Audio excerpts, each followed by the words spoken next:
জীবনের কিছু স্বপ্ন পূরণ হতে সময় লাগে, তাই দেরি হচ্ছে বলে হতাশ না হয়ে চেষ্টা আর দোয়া দুটোই চালিয়ে যেতে হবে। আসসালামু আলাইকুম। কাছে দূরে, দেশে অথবা বিদেশ, যে যেখান থেকেই আমার এই ভিডিওটি দেখছেন, আশা করি সবাই ভালো আছেন। আলহামদুলিল্লাহ। ভিডিওর শুরুতেই বলছি, এখনও যারা আমার এই ছোট্ট চ্যানেল সোনিয়ার সংসার সাবস্ক্রাইব করেননি, প্লিজ দয়া করে আপুরা চ্যানেলটি সাবস্ক্রাইব করে আমার এই ছোট্ট পরিবারের সদস্য হয়ে যেতে পারেন। আজকের ব্লগটা শুরু করছি দুপুরের রান্নার কাজ থেকে। ভাবলাম রান্না করতে করতেই আপনাদের সাথে একটু গল্প করি, কিছু মনের কথা শেয়ার করি। আমরা অনেক সময় একটা বিষয় নিয়ে খুব চিন্তা করি। মনে হয় আমার জীবন কেন এমন, কেন আমার সব কিছু দেরিতে হয় বা দেরিতে হচ্ছে, কেন আমি সবার চাইতে আলাদা, আর কেনই বা আমি যা চাইলাম তা পেলাম না। কিন্তু আমরা অনেকেই ভুলে যাই যে পৃথিবীর সব কিছুই একটা নির্দিষ্ট নিয়মে চলে, বা পৃথিবীর একটা নির্দিষ্ট নিয়ম আছে। যেমন একটা বীজ মাটিতে বপন করার পর সঙ্গে সঙ্গে ফল পাওয়া যায় না, ঠিক তেমনি মানুষের পরিশ্রম, দোয়া আর অপেক্ষাও একটা সময় থাকে। আজকে যে মানুষটা সংগ্রাম করছে, হয়তো কয়েক বছর পর তার জীবনটা পরিপূর্ণ হয়ে বদলে যাবে। তাই শুধু দেরি হচ্ছে বলেই হতাশ হয়ে যাওয়া ঠিক না। অনেক সময় আমরা অন্যের সফলতা দেখি, কিন্তু তার পিছনে কত কষ্ট, অপেক্ষা আর কত পরিশ্রম, সেটা কিন্তু আমরা দেখি না। তাই নিজের জীবনকে অন্যের সাথে তুলনা না করে নিজের পথই ধীরে ধীরে নিজেই এগিয়ে যাওয়াটা বেশি গুরুত্বপূর্ণ।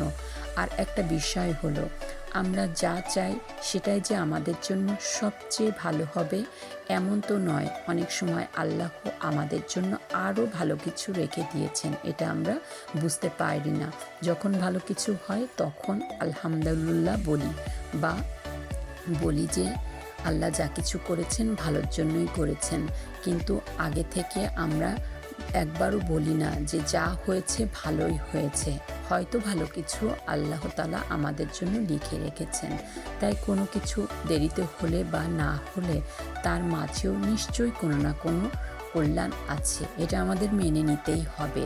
জীবন কখনোই একদম মসৃণ হবে না, কখনো সুখ আসবে, কখনো কষ্ট আসবে, কিন্তু সব অবস্থায় আল্লাহর উপর ভরসা রেখে সামনে এগিয়ে যাওয়ার নামই তো জীবন। তাই আজকে যদি আপনার মন খারাপ থাকে বা কোনো স্বপ্ন পূরণ না হয়, সেটা কষ্ট বা দুঃখ না পেয়ে আল্লাহর উপর তাওয়াক্কুল করলে অবশ্যই একদিন না একদিন আপনার গন্তব্যে বা আমার গন্তব্যে আমি পৌঁছে যাব ইনশাআল্লাহ। দেরি মানে শেষ নয়, হয়তো আমার আপনার জন্য আরও সুন্দর কিছু অপেক্ষা করছে সামনে ইনশাআল্লাহ। তো যাই হোক, এই তো আমি দুপুরে রান্না বাড়া করছি। আজকে দুপুরে খুব সিম্পল রান্নাই ছিল, আর আমি আসলে এরকম সিম্পল রান্নাই প্রতিদিন করে থাকি। কারণ ওই যে বলেছিলাম, আমাদের বাচ্চারা একদমই সবজি খেতে পছন্দ করে না, আর এই জাপানে সেরকম সবজিও পাওয়া যায় না। হয়তো আপুরা আপনি ভাবেন প্রতিদিনই এরকম সাধারণ রান্না কেন আমি করি। আসলে এখানে বাঙালি খাবার তেমন একটা পাওয়া যায় না, মানে আমাদের দেশের সবজি। তাই আমাকে এক এক দিন এক এক রকম রান্না করতে হয়, যা আপনাদের জন্য সিম্পল হলেও এটা আমাদের জন্য কিন্তু স্পেশাল। আজকে রান্না করেছিলাম টমেটো, আলু আর বাঁধাকপি দিয়ে একটা সবজি, আর বেগুন ভর্তা, সাথে ছিল ডিমের কোরমা। এটাই ছিল আজকের দুপুরে আমার বিশেষ খাবার বা রান্না।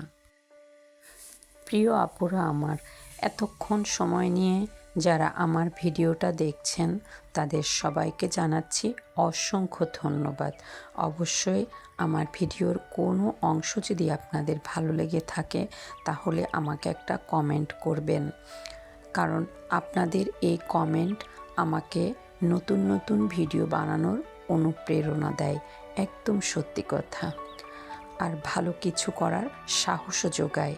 ভিডিওটি যদি ভালো লাগে অবশ্যই একটা লাইক দিতে ভুলবেন না। আর যারা এখনও আমার এই ছোট্ট চ্যানেল সোনিয়ার সংসার সাবস্ক্রাইব করেননি, দয়া করে অবশ্যই সাবস্ক্রাইব করে আমার পাশে থাকবেন প্লিজ। সবাই ভালো থাকবেন, সুস্থ থাকবেন, নিজের এবং নিজের পরিবারের যত্ন নেবেন। আল্লাহ আপনাদের সবাইকে ভালো রাখুক। আজ এই পর্যন্তই। আবার নতুন একটা ভিডিও দেখার আমন্ত্রণ জানিয়ে শেষ করছি আজকে এখানেই। সে পর্যন্ত সবাই ভালো থাকবেন। আল্লাহ হাফেজ।